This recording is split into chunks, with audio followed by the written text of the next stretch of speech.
오늘은요, 원수의 목전에서 상을 베푸시는 선한 목자라고 하는 제목으로 함께 말씀을 나누도록 하겠습니다. 지난 한 주간에는 사실은 우울한 소식들이 좀 있었습니다. 완도에 가서 한 달 살기로 했던 이 가정이 갑자기 실종이 돼가지고 결국은 며칠 전에 차량이 호수에 또 빠져서 자살을 하게 된 이 가정에 관한 이야기. 어저께인가요? 장례식이 있었는데 유족들이 아무도 안 왔다고, 그래서 화장으로만 했다고 이렇게 이야기하더라고요. 제가 이제 이 소식을 들으면서 가정의 인도자의 역할이 굉장히 중요하다. 이 아버지가 사업 망하지 않았으면 이렇게 되진 않았을 거예요. 저 사업이 어렵게 되니까 그 다음에 어려운 이후의 선택이 매우 중요한데 가정의 인도자로서 일가족 모두와 함께 같이 동반 자살을 하려고 선택한 것이 너무나 안타깝게 느껴졌고요. 만약에 이 가정이 예수님을 인도자로 받아들였다면 어떻게 달라졌을까 하는 생각도 좀 해보게 됐습니다. 우리 중에는 이와 비슷한 어려움을 당하는 사람도 있는데 그 사람도 예수님 의지하면서 꿋꿋하게 살아가는 사람도 있으니까 그 예수님을 인도자로 받아들였다면 이 가정의 운명이 좀 더 달라질 수도 있지 않았을까라고 하는 그런 생각하게 됩니다. 자살을 하면 안 된다고. 자, 이제 본문의 말씀을 읽어볼게요. 시편 23편 5절에 있는 말씀입니다. 주께서 내 원수의 목전에서 내게 상을 차려주시고 기름을 내 머리에 부으셨으니 내 잔이 넘치나이다. 시편 23편 읽으면서 다 은혜를 받는데 요 5절을 읽을 때마다 약간 갸우뚱하게 됩니다. 상을 차려주시는 거 좋기는 한데 왜 하필 원수가 보는 앞에서 상을 차려주실까요? 아니, 원수를 다 제압을 한 다음에 원수가 없는 데서 상을 차려주시면 어때요? 그것은. 근데 제가 이 말씀을 이제 묵상하면서 두 가지 의미를 찾았거든요. 이제 하나는 뭐냐면 우리가 이 땅에서 사는 동안 원수가 없는 경우는 없다는 겁니다. 우리가 태어나면서부터 죽는 그 순간까지 우리 앞에서 원수가 사라진 경우가 있나? 그거 없다는 거예요. 영적인 의미에서 살펴보면 우리 영혼의 원수는 항상 우리 앞에 있습니다. 원수 앞에서 상을 차려주실 수밖에 없는 상황이라고 하는 게 첫 번째 깨닫게 됐고요. 다른 하나는 내 원수들은 아마 나의 목자도 싫어할 겁니다. 내 목자를 싫어하는데 그러면 목자가 이 원수들에 대해서 어떤 마음을 가질까도 생각을 해본 거거든요. 나의 원수들에 대해서 나의 목자는 내가 가지고 있는 감정처럼 언제나 적대감만 가지고 있을까? 어쩌면 이 목자는 당신의 양무리를 어떻게 대해주고 있는지를 원수들이 보기를 원하는 마음도 있지 않을까요? 나는 나에게 속한 이 양들을 이렇게 돌본다. 너는 왜 이렇게 내 양무리에서 떠나가서 원수가 되어서 지내고 있느냐라고 하는 그 마음도 있지 않을까요? 그래서 저는 이제 그 두 마음을 가지고 살펴보도록 하겠습니다. 첫 번째 의미인데 여기 내 원수의 목전에서라고 되어 있는 이 원수는 한 네 가지 의미를 가지고 있는데요. 묶어매고 속박하는 그런 의미를 가지고 있습니다. 우리가 인생을 살아가면서 원수들이 있는데 그 원수들에는 내 발을 묶어매고 나를 속박하는 게 있나요? 내 인생의 발목을 잡는 것들이 얼마나 많이 있는지 모릅니다. 때로는 그것이 내가 선천적으로 타고난 장애일 수도 있습니다. 가정 환경이 될 수도 있어요. 돈이 없고 가난한 형편이 될 수도 있습니다. 내가 태어난 국적이 될 수도 있어요. 내가 무언가 하고 싶고 이루고 싶은 수많은 것들이 있는데 나의 발목을 붙잡는 것이 있을 수 있거든요. 그런데 목자는 어떻게 한다? 그런 것들 사이에서 나에게 상을 차려 주신다. 그 다음에 이제 두 번째 의미가 뭐가 있는가 하면 좁고 인색한 것이 있어요. 우리가 살아가는 사회를 생각해 보면 이 사회에서 내가 성공하고 뭔가 이루고 내가 만족을 누리고 보람을 얻기 위해서 나에게 펼쳐져 있는 그 길이 넓은가요? 아니요, 좁아요. 나에게 대해서 세상이 굉장히 풍성한가요? 아니요, 인색해요. 우리가 사는 사회는 경쟁 사회입니다. 살아남기 위해서 얼마나 아둥바둥하면서 살아야 하는지 몰라요. 그렇게 살아도 이 경쟁 사회에서 내가 정말 만족스럽다라고 생각할 수 있는 만족감을 누리기가 쉽습니까? 어렵습니까? 어려워요. 특별히 이제 젊은 세대들이 느끼는 이제 절망감이 그런 거 아닙니까? 아버지 세대의 어른들은 뭘 하고 싶으면 다 하실 수 있는 그런 시대를 살았어요. 그런데 지금의 젊은 세대들은 아버지 세대가 사회에 진출할 때 가지고 있었던 스펙보다 훨씬 더 곱절이나 되는 스펙을 가지고 있는데 취직이 됩니까? 안 됩니까? 취직이 안 돼요. 좁고 인색한 그런 사회를 살아가거든요. 그 사회에서 우리 목자는 어떻게 하신다? 나에게 상을 차려주시는 분이시다. 그 다음에 또 하나의 의미는 고통을 주는 거거든요. 고통과 압박을 주는 것을 의미하고 있는데 오늘날로 말하면 스트레스죠. 마음에 큰 아픔을 주는 것들이 얼마나 많은지 모르겠습니다. 스트레스가 없는 사람이 있을까요? 누가 쉽게 하는 말로 스트레스를 왜 받느냐, 안 받으면 되지 이렇게 이야기하시는 분들이 많이 있는데 스트레스를 받지 않을 수 있는 사회가 아닙니다. 모든 사람들이 다 스트레스를 받아요. 모든 사람들이 마음에 큰 아픔을 가지고 살아가고 있습니다. 자식이 주는 아픔, 남편이 주는 아픔, 아내가 주는 아픔, 친척들이 주는 아픔, 이웃들이 주는 아픔, 직장이 주는 아픔, 학교가 주는 아픔 등등등 수많은 아픔 가운데 살아가고 있죠. 이 상황 가운데서 어떻게 해주신다? 목자가 우리에게 상을 차려주신다 라고 이야기하고 있습니다. 그 다음에 우리에게 가장 익숙한 뜻이죠. 적의를 품는 겁니다. 나에 대해서 적대감을 갖는 거죠. 원수죠. 사람들도 그런 경우가 있기도 하지만 영혼의 원수 마귀는 끝까지 나를 멸망시키기 위해 노력합니다. 마태복음에 보면 이 원수가 우리를 미혹하는데 어떤 사람도 미혹한다고 되어 있는가 하면 택하신 자도 미혹한다. 누가 봐도요, 저 사람은 하나님께서 택하셔서 저 사람은 하나님 거야. 딱 그렇게 할 수 있는데 이제는 막 그만둬야지. 누구 거니까? 하나님 거니까. 근데 원수는 포기해야 안 해요. 마귀는 포기 안 해요. 그 택하신 자라도 미혹해서 할 수만 있으면 멸망하도록 얼마나 갖은 노력을 하고 있는지 모릅니다. 우리가 살아가고 있는 세상은 이런 거예요. 만약에 우리 목자께서 원수가 사라진 다음에 상을 차려주신다라고 하면 우리는 목자가 차려주는 상을 먹을 시간이 있을까요? 없을까요? 먹을 시간이 없죠. 원수는 항상 우리 앞에 있으니까. 만약에 목자가 원수를 다 제압한 이후에만 우리에게 상을 베풀어 주신다고 하면 우리는 원수 때문에 죽는 게 아니라 먹을 시간이 없어서 죽을 겁니다. 그래서 이 성경절이 이야기하고 있는 의미는 우리가 처해 있는 지금의 현 상황을 부정하지 않고 우리가 처해 있는 이 현 상황 가운데서 하나님께서는 우리에게 뭘 해주신다는 거예요? 상을 베풀어 주신다. 1절에 나와 있는 것처럼 여호와는 나의 목자시니 내가 뭐가 없도다? 부족함이 없으리로다. 그가 나를 푸른 풀밭에 누이시며 쉴만한 물가로 나를 인도하시는 그렇게 우리에게 상을 베풀어 주신다라고 말씀하고 있습니다. 감사하죠? 제가 이제 두 번째 의미를 더 생각하고 싶은데요. 내 원수의 목전에서 내게 뭐한다? 상을 차려주신다라고 말씀하고 있습니다. 치열한 삶의 현장에서 누리는 극치의 안식. 이것이 이 땅에서 누리는 하늘의 풍족함입니다. 제가 이제 이 말씀을 묵상하면서 원수의 목전에서 상을 차려주시는 이 장면 어디서 많이 보지 않았어요?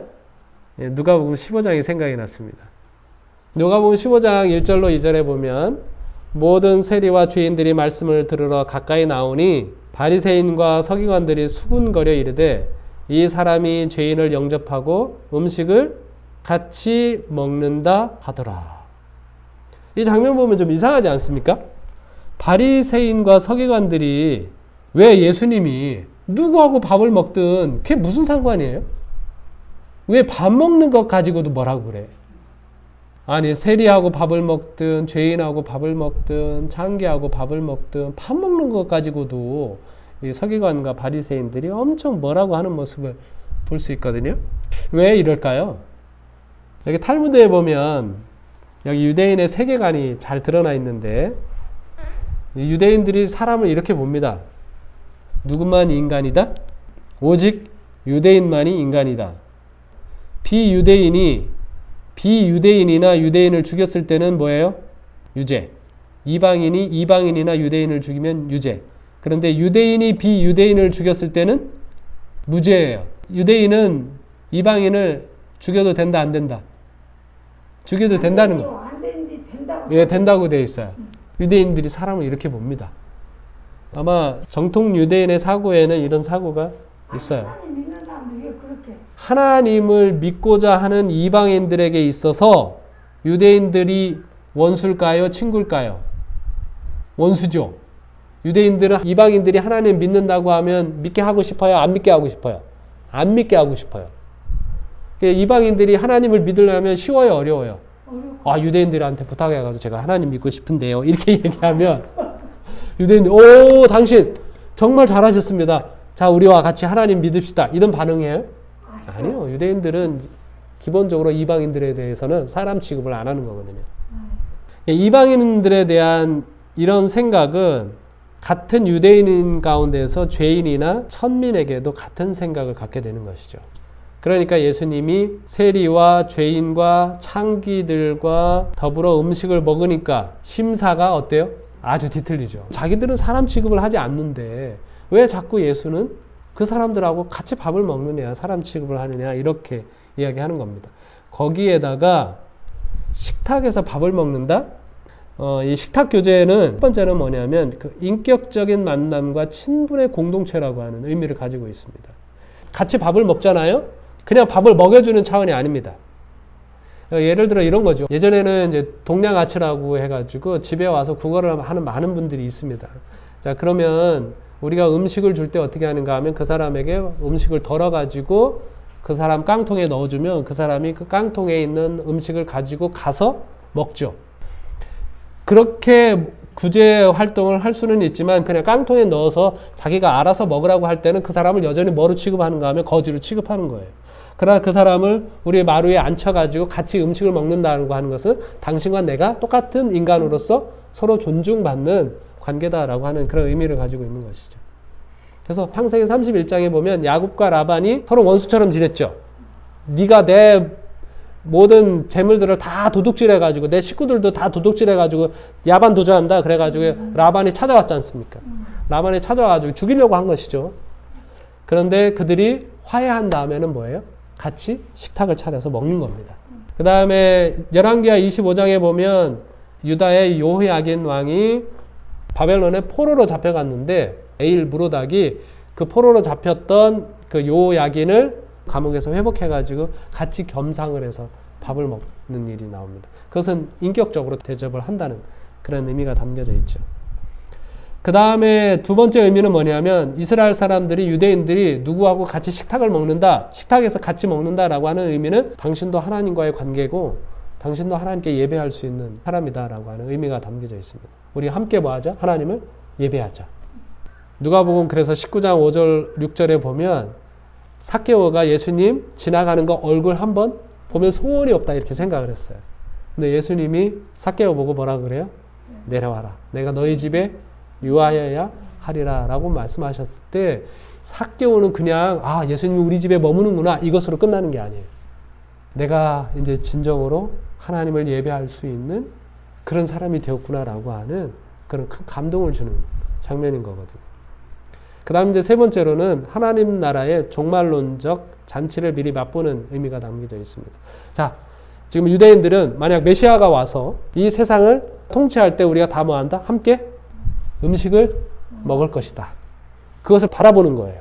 지금 아직 메시아의 통치가 이루어지지는 않았지만 우리가 함께 밥을 먹으면서 그 하나님 나라의 그 통치를 미리 맛본다라고 하는 그런 의미가 담겨져 있습니다.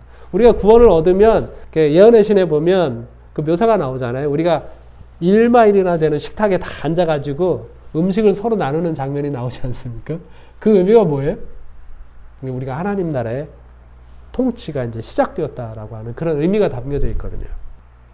예수님이 세리와 창기들을 만날 뿐만 아니라 그들과 함께 식탁에 앉아서 음식을 먹는다고 하니 바리새인과 서기관들의 심사가 완전히 뒤틀려 버리는 겁니다. 자, 그렇게 반응을 하니까 예수님이 이어서 하신 말씀이 무엇인가 하면 잃은 양의 비유, 잃은 은전의 비유, 잃은 아들의 비유를 이렇게 이야기해 주십니다. 내가 왜 이들과 같이 상을 차리고 먹는 줄 아느냐 라고 하는 이유를 말하는 게 세 가지 비유라는 거예요. 시편 23편에 왜 목자가 원수의 목전에서 우리를 위하여 상을 차려줘요? 그 이유를 원수에게 이야기해 주고 싶은 내용이 누가복음 15장에 나와 있는 세 가지 비유인 겁니다. 한 사람이 얼마나 귀한지를 이 비유들이 알려주고 있잖아요. 그리고 그 한 사람을 찾는 것이 최고의 기쁨이라는 것. 목자의 최고의 기쁨일 뿐만 아니라 저 하늘에서도 최고의 기쁨은 한 사람을 찾는 것이다. 이것을 3번이나 걸쳐서 강조한 겁니다. 잃은 양의 비유와 잃은 은전의 비유는 그 한 영혼을 찾는 기쁨에 대해서만 강조해서 이야기를 했어요. 그렇죠? 그런데 이제 3번째로는 한 영혼을 찾는 기쁨과 더불어 아버지가 탕자의 형에게 너도 같이 기뻐하자고 이렇게 초청을 하잖아요. 그런 것처럼 예수님도 바리새인과 서기관들에게 예수님이 찾은 그 한 영혼, 그 영혼이 어떤 짓을 했든지, 세리 짓을 했든지, 죄인 짓을 했든지, 창기 짓을 했든지 간에 그를 우리가 다시 찾았으면 우리가 함께 기뻐하자라고 초청하는 것이 이런 아들의 비유에서 나오는 이야기입니다. 이 목자는 원수에게 나에게 있어서는 이 한 영혼이 이만큼 귀하다라고 하는 이야기를 하고 싶어서 그 상을 차려주신다라고 이해할 수 있다는 겁니다. 이 한 영혼을 얼마나 귀하게 대하시는지 우리 성경을 보면 좀 알 수 있는데요. 창세기 1장 26절 이 말씀 쉬운 말로 보면 그 의도가 너무 잘 나와 있어서 제가 읽어드릴게요. 하나님께서 말씀하셨다. 이제는 우리의 모습과 형상에 따라 사람을 뭐하자? 만들자. 이렇게 말씀하고 있습니다. 이제는 만들자. 이렇게 표현하고 있습니다. 그러니까 하나님께서 첫째 날, 둘째 날, 셋째 날, 넷째 날, 다섯째 날, 여섯째 날 창조물들을 쭉 만들어 갑니다. 만들어 가다가 삼위 하나님이 딱 멈추시고 이제는 누구 만들자? 사람을 만들자. 하나님께서 창조의 과정 가운데서 가장 만들고 싶었던 존재가 사람이라고 하는 것을 매우 분명하게 보여주고 있는 내용이죠. 자, 그런 다음에 요 하나님께서 그 사람을 만드실 때 어떻게 만드셔요? 땅에서 취하신 흙으로 사람을 뭐 하셨다? 이렇게 빚으셨다. 이렇게 표현하고 있습니다. 이 말씀의 의미가 굉장한 의미가 담겨져 있습니다. 여러분 한번 생각을 해보시면 말씀으로 지으신 것하고 직접 손으로 만든 것하고 무슨 차이가 있습니까? 만들었은 게 더 정의가 더 정의가 가고 또 뭐가 있을까요? 이렇게 표현하면 맞을까요? 절대 대체 불가. 예를 들어서 하나님께서 말씀으로 땅에서는 동물들이 생겨라라고 하니까 땅에서 막 동물들이 올라와서 만들어졌잖아요. 뭐 이렇게 이야기하는 것이 맞는지는 잘 모르겠습니다만 말씀으로 무언가 창조하셨을 때는 똑같은 물건이 똑같은 생물이 생겨날 수 있죠. 자, 그런데 손으로 직접 빚으면 장인들도 손으로 직접 빚은 것은 절대로 대체가 불가합니다. 네. 그것은 오직 하나밖에 없는 거예요. 네. 하나님이 사람을 다른 흙으로 얼마든지 다시 만들 수 있으시지만 만드신다 할지라도 그 사람이 아닙니다. 절대로 대체 불가라고 하는 이 말씀이 얼마나 감사한지 제가 이 말씀을 깨달으면서 정말 그렇구나 깜짝 놀라게 됐습니다. 이게 하나님이 사람을 대하실 때 기본적인 개념이에요. 송재월 집사님을 대체할 수 있는 사람은 세상에 아무도 없습니다. 하나님에게 있어서는 송재월 집사님이 유일한 존재입니다. 저도 하나님에게 있어서는 절대로 대체 불가라고 하는 것이죠. 한 영혼을 하나님께서 이렇게 대하시는 겁니다. 그냥 70억 가운데 80억 가운데 한 사람이 결코 아니에요. 뭐 오늘날 뭐 왕따 이야기가 많이 있으니까 이거 2017년에 보도된 기사인데요. 포스팅한 기사인데요. 왕따 문제 요즘도 여전히 심각한 문제죠. 근데 한 블로그에 노골적으로 왕따 당하는 학생을 발견한 선생님이 한 행동이라고 하면서 플러스 소름주의 이렇게 해가지고 글을 올렸어요. 이게 TV의 한 프로그램에서 한 내용을 사진들을 이제 잘라가지고 올린 내용입니다. 여기 한 아이가요 왕따를 당하는데 아이들끼리 다 모여서 밥을 먹거든요. 근데 이 아이만 혼자 밥을 먹고 있습니다. 이 아이의 이름이 석재입니다. 따돌림을 받고 있는 거죠. 짝을 뽑는 날이 됐어요. 한 아이가 자기 단짝이랑 헤어지고 이 석재라는 아이랑 짝이 되자 울음을 터뜨리고 있습니다. 야, 이 석재라는 아이가 얼마나 고통스럽게 학교를 다닐까요? 취재 기자가 물었죠. 학교 다니면서 제일 기분 좋았던 때가 언제냐? 그랬더니 이 아이가 대답하는 말이 현장 학습 갔을 때요. 왜? 무슨 일이 있었는데? 애들이랑 점심을 같이 먹었어요. 이 아이는 학교 다니면서 아이들이랑 점심을 같이 먹는 날이 없는 거예요. 혼자만. 그리고 국어 시간에 자기 소개를 할 수 있는 글쓰기, 장점, 단점, 속상했던 일 등 이렇게 글쓰기 하는 시간이 됐습니다. 그때 석재가 쓴 글은 뭐냐면 내가 4학년 때 슬픈 일이나 속상했던 일은 친구들에게 버림받아서다 이렇게 이야기를 했습니다. 그 시간이 지난 다음에 선생님이 왕따에 대해서 이제 설문을 조사를 했습니다. 다른 아이들의 의견은 모른 채로 자기가 싫어하는 친구와 친구들이 싫어하는 친구를 적으라고 했어요. 결과가 나왔습니다. 내가 우리 반에서 싫어하는 친구, 자기가 싫어하는 친구는 다 제각각입니다. 어떤 아이는 뭐 주은상, 어떤 아이는 김아무개, 어떤 아이는 이아무개 이렇게 자기가 싫어한다고 자기가 싫어하는 아이는 다 제각각인데요. 6번째 질문이 뭐였는가 하면 우리 반에서 대부분의 친구들이 싫어하는 친구가 있다고 생각합니까? 라고 질문을 했더니 거기에는 다 심석재 이렇게 답을 했습니다. 이유를 쓰라 그랬더니 뚱뚱해서 게으르고 더러울 것 같다 이런 근거도 없이 다른 아이들이 싫어하니까 뭐 이런 이유들을 댔습니다. 반 아이들 전체가 석재를 싫어하는 것이죠. 그래서 이제 제작진과 이제 회의를 해가지고 어떻게 하면 좋을지 이제 결론을 내렸습니다. 그리고 이제 그 실행을 하는데요. 어느 날 이제 선생님이 그 반에 들어가서 키가 작은 사람이 키 큰 사람보다 훨씬 우수하다고 하는 그런 이야기를 하면서 이게 정말 과학적으로 증명된 거다. 그런 이야기를 했습니다. 그리고 아이들 키를 쟀습니다. 140을 기준으로 해서 140 밑으로는 우수한 아이 우등반, 그럼 140 이상으로는 열등반. 그래서 키 큰 애들은 열등반이라고 다 빨간 조끼를 입혔습니다. 단지 키 크다는 이유로 다 뭐가 됐는가 하면 열등반이 된 거예요. 자, 그리고 이제 수업을 합니다. 1교시.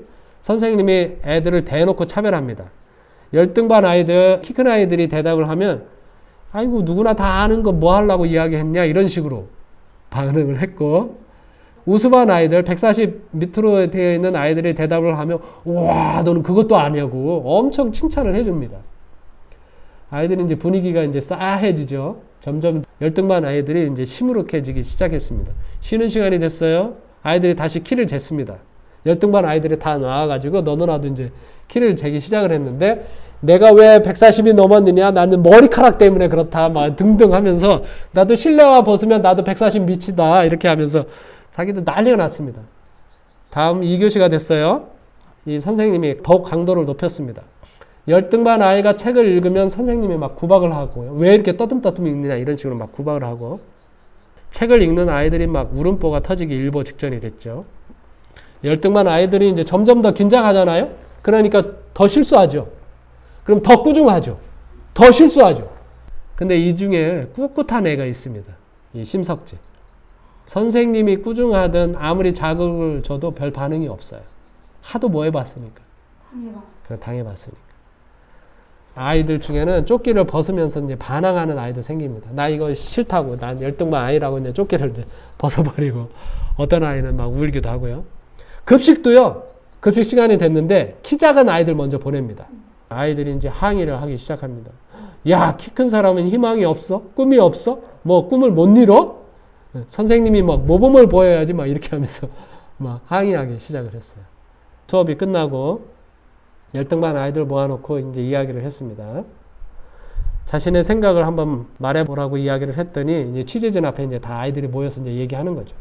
저희들 비교하는 것 같아서 막 짜증났어요. 선생님이 나누시고 차별해서 수업도 재미없고 자신감이 없어요. 취재진 앞에서 막 다 울음보 터뜨렸습니다. 집에 가서도 울었습니다. 엄마한테 다 이르는 거죠. 우등반 아이들도 이제 집에 가서 이제 부모님과 얘기하는데 칭찬받아서 기분은 좋기는 한데 열등반 친구들에게 이제 미안한 마음도 들었습니다. 다음 날이 됐습니다.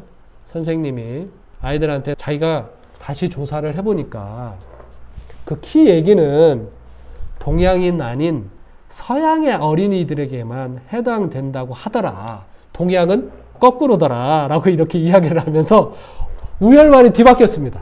어제 우등반이었던 애들이 열등반이 되고 열등반이었던 아이들이 이제 우등반이 된 것이죠.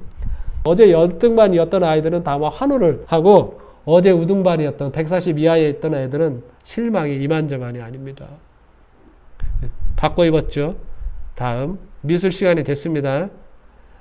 열등반 아이, 우등반 아이에게만 이제 선생님이 물을 떠다 주고 열등반 아이들은 자기들이 알아서 이제 미술 그릴 수 있는 물 떠오라고 했어요.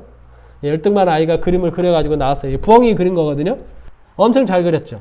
근데 선생님이 이 그림 보자마자 야, 부엉이 다리가 왜 저렇게 얇으냐고 타박을 줬습니다. 그 다음에 우등반 아이가 나왔어요. 이게 부엉이거든요. 잘 그렸어요? 못 그렸어요? 아, 못 그린 거 같죠? 선생님이 야, 너무 기발하다 이렇게 하면서 우등반 아이 칭찬 남발을 했습니다. 이런 아이디어가 어디서 났냐고 역시 키가 커서 그런가 보다 막 이런 식으로 선생님이 막 계속 우등반을 칭찬을 했거든요. 그랬더니 막 열등반 아이들 인간 차별한다고 첫날보다 반응이 더 노골적입니다. 그럴 수밖에 없죠. 키 작은 아이들 중에서는 우유 안 마신 친구들한테 키가 작은데 우유까지 안 마시면 어떻게 할 거야? 막 이렇게 얘기도 하고 이런 식으로 막 꾸짖기도 하고 아무 말도 못하고 그래서 뭐예요? 키 작은 애가 다 마십니다. 그런데 이제 쉬는 시간에 사건이 터져버렸어요. 우등반 아이가 키 작은 여자아이를 놀렸어요. 너 키가 이렇게 작으니까 열등반이지 막 이렇게 놀린 거예요. 싸움이 점점 커져가지고 어떻게 됐을까요? 우등반하고 열등반하고 대립구도가 됐습니다. 이제 전체적으로 뭐 어떻게 된 거예요? 우등반, 열등반 나눠가지고 막 서로 막 싸우고 그렇게 하는 상황이 된 거죠. 다음 수업 시간이 됐거든요. 우등반 아이들만 운동장에 나가서 자유시간 보내고요. 열등반 아이들은 그냥 지켜보게 했습니다. 결국 열등반 아이들이 막 전학 간다고 신고한다고 난리가 나고 집에다 막 전화하고 그렇게 했습니다. 어제보다 심각하게 더 분노가 터진 거죠. 그리고 이제 이 아이들 모아놓고 이야기를 들었습니다. 차별받아서 속상했다고. 이게 남의 일이 아니라 내 일이 되니까 아주 작은 것도 고통처럼 느껴지고 아프고 그런 거라고 느꼈습니다. 그 아이들에게 이제 그 이야기를 해줬습니다. 이거 잘 생각해 보라고 이야기했습니다. 그 취재진이. 그리고 이제 다음 날이 됐습니다. 선생님이 이틀 동안의 일이 실험이었다고 이제 알려줬고요. 그리고 이제 과제로 이틀 동안 경험했던 것들이 어떤 생각이 들었는지 이제 정리해오라고 숙제를 냈습니다. 다음날 아이들이 발표를 하기 시작했습니다. 선생님이 이제 설문지 다시 나눠주고요. 이틀 동안 이제 느낀 점 발표하고 그동안의 이와 비슷한 편견에 빠져 친구를 차별한 적이 있는지 이제 물었습니다. 그러니까 이제 선뜻 아이들이 일어나 이제 발표를 하지 못해요. 왜냐면 아직도 이제 자신이 받았던 이제 차별에 더 고통이 이제 집중이 됐으니까요. 뭐 선생님이 차별을 하셔서 놀랐다. 그런데 가짜라는 말을 듣고 마음이 편해졌다. 예, 뭐 이런 이제 자기가 당한 거에만 이제 신경을 쓴 것이죠. 그런데 그 중에 이제 일부 아이들은 석재라는 아이를 이제 떠올리기도 했습니다. 석재가 우리 반에서 차별을 당하는지 왜 차별을 당하는지 모르겠다. 단지 뚱뚱해서일까 공부를 못해서일까 차별은 마음이 만들어낸 것 같다. 친구들이 그러는 것을 보고 이렇게 된 것 같다. 이렇게 대답을 했습니다. 그리고 이제 선생님이 왜 여러분은 석재가 공부를 못한다고 생각하게 됐니? 석재는 사실 공부도 잘하고 청소도 잘하고 굉장히 열심히 해. 그래서 석재 별명이 청소기야. 선생님이 보는 이제 석재에 대해서 이야기해 주는 것이죠. 그거는 석재가 자기 자신에게 붙여준 별명이야. 석재는 자기 자신이 잘하고 좋은 점을 알고 있어. 그런데 여러분이 다른 어떤 편견 때문에 아무것도 못 본 거야. 그러니까 단지 편견 때문에 이 아이는 더러울 거라고 생각하는 건데 사실은 이 석재는 청소를 너무 잘하는 아이라는 거죠. 아이들이 석재를 다시 바라보기 시작을 합니다. 자기 안에 편견이 있었다고 하는 것을 생각하게 된 거예요. 그리고 이 아이들에게 칭찬 카드라고 하는 치료법을 쓰게 됐고요. 매일 4명을 뽑아서 반 전체가 돌아가면서 이제 칭찬해주는 방식입니다. 그래서 이제 석재에게도 칭찬하는 거죠. 석재는 착하고 매일 웃고 재미있어요. 석재에게 석재야 나와 친하게 지내자. 석재를 그 편견을 버리고 다시 보니까 석재가 되게 재미있는 아이인 거예요. 그리고 이제 카드 쓴 사람이 직접 그 사람에게 이제 전달을 하면서 스킨십을 이제 하도록 했고, 그러니까 이 친구가 카드 쓴 다음에 석재에게 이제 스킨십 하는 거죠. 일주일 후 이렇게 달라진 거예요. 석재하고 아이들하고 얼마나 잘 지내고 있는지 몰라요. 이 아이가 하는 말이 석재가 예전에는요 못생기고 나쁘고 그렇게 보였는데 그런데 석재가 어울리다 보니까 착하고 그런 아이라는 것을 느꼈다는 거죠. 석재는 쉬는 시간이 되면 아이들이 같이 놀자고 그러고 맛있는 것도 사서 나눠주고 등등등 석재는 아이들과 어울리는 이야기를 했고요. 행복해하는 그런 모습을 보게 됩니다. 이 이야기를 제가 이제 읽으면서 그렇구나. 우리는요 내가 존귀하게 여겨지지 않으면 굉장히 슬퍼하고 반발하죠. 그러면서 우리 다른 사람은 어떻게 해요? 귀하게 여기지 않는 경향이 있습니다. 왜 사람이 그렇게 귀한가요? 세상에 어떤 것보다 인간이 왜 더 귀한가요? 모든 사람이 다 귀한가요? 예수님께서 우리에게 알려주고 싶은 거예요. 예수님에게 있어서는 한 영혼이 그토록 귀하다는 이야기를 해주고 싶은 겁니다. 누가복음 15장 25절로 30절에 보면 형 이야기가 나오죠. 형이 집에 돌아오는 길에 뭘 듣습니까? 풍악과 춤추는 소리를 듣습니다. 종을 불러내요. 무슨 일인가 물어요. 종이 하는 이야기가 당신의 동생이 돌아왔음에 당신의 아버지가 건강한 그를 다시 맞아들이게 됨으로 인하여 살진 송아지를 잡았나이다. 그러니까 이 형이 노하죠. 들어가려고 하지 않습니다. 그러니까 아버지가 나와서 이 형에게 이야기합니다.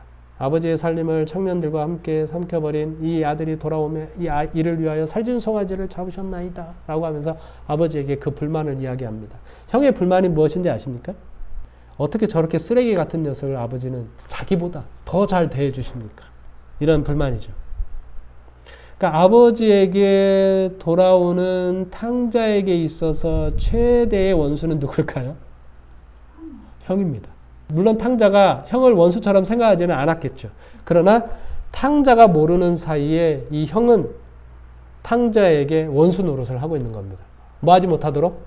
아버지에게 돌아오지 못하도록. 목자에게 돌아오지 못하도록 하는 그 원수 노릇을 하는 것이죠. 그러니까 아버지께서 어떻게 하셔요? 엄청난 잔치를 베푸는 겁니다. 만약에 이 동생을 은근슬쩍 받아들였다면 곧이어 형뿐만 아니라 누가 달려들까요? 동네 사람들이 몰려와서 막 뭐라고 했을 겁니다. 이 녀석을 왜 받아들이냐? 왜 받아들이냐? 그러니까 그런 말 못하게 아버지는 어떻게 하는 거예요? 엄청난 크다란 잔치를 베풀어 가지고 동네 사람들 다 불러 모으고 누구도? 형도 불러 모아서 잔치를 베풀어 주는 거예요. 그리고 내가 이 돌아온 이 한 영혼을 얼마나 귀하게 여기는지 얼마나 기쁘게 여기는지 한번 보라고. 그런 의미로 뭐 하는 겁니까? 상을 차려서 주는 거예요. 그래서 우리가 구원받을 때 악인들이 고난을 받는다고 되어 있잖아요. 요한계시록 13장에 보면 그들이 당하는 고난은 그냥 육체적인 고난이 아니에요. 심적인 고난입니다. 마음에 겪는 고난인데 그들이 겪는 마음의 고난은 두 가지입니다. 하나는 하나님 어린 양 천사들이 나를 구원하기 위하여 이토록 애를 썼구나 라고 하는 것을 보면서 느끼는 마음의 고통입니다. 그 다음에 두 번째 고통은 무엇인가 하면 구원받은 무리들을 바라보면서 하나님께서 저들을 얼마나 극진히 대우하는지 그걸 보는 것이죠. 그러면서 저러한 하나님의 상급을 나도 뭐 할 수 있었다? 나도 얻을 수 있었는데 나에게도 저 하나님께서 나에게 값없이 주어진 건데 나는 그것을 잃었구나라고 하는 것을 느끼면서 그렇게 고통을 겪는 거예요. 그러니까 목자가 원수 앞에서 상을 베푸실 때 이 의미는 하나님께서 영혼을 그렇게 극진히 대우하는 것을 보면서 너도 뭐 하자? 너도 나에게로 돌아와라. 너도 이 잔치에 같이 초청받아서 함께 이 기쁨을 누리자라고 이야기하고 있는 겁니다. 실무기원 186쪽에 이런 말씀이 있어요. 그리스도께서는 그들을 하나님 아버지의 집으로부터 떠나갔지만 결코 잊어버린 바 되지 않은 하나님의 자녀로 대하셨다. 누구든지예요. 그뿐 아니라 이 말씀이 참 좋아요. 저희의 불행과 죄가 오히려 그들로 하여금 그리스도의 동정의 대상이 되게 하였다.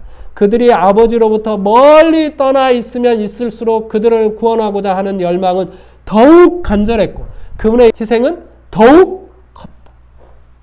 우리가 생각하기에 저 쓰레기 같은 인간들라고 우리는 생각할 수 있겠지만 하나님이 보시기에, 예수님이 보시기에는 그러면 그럴수록 너무 불쌍한 거예요.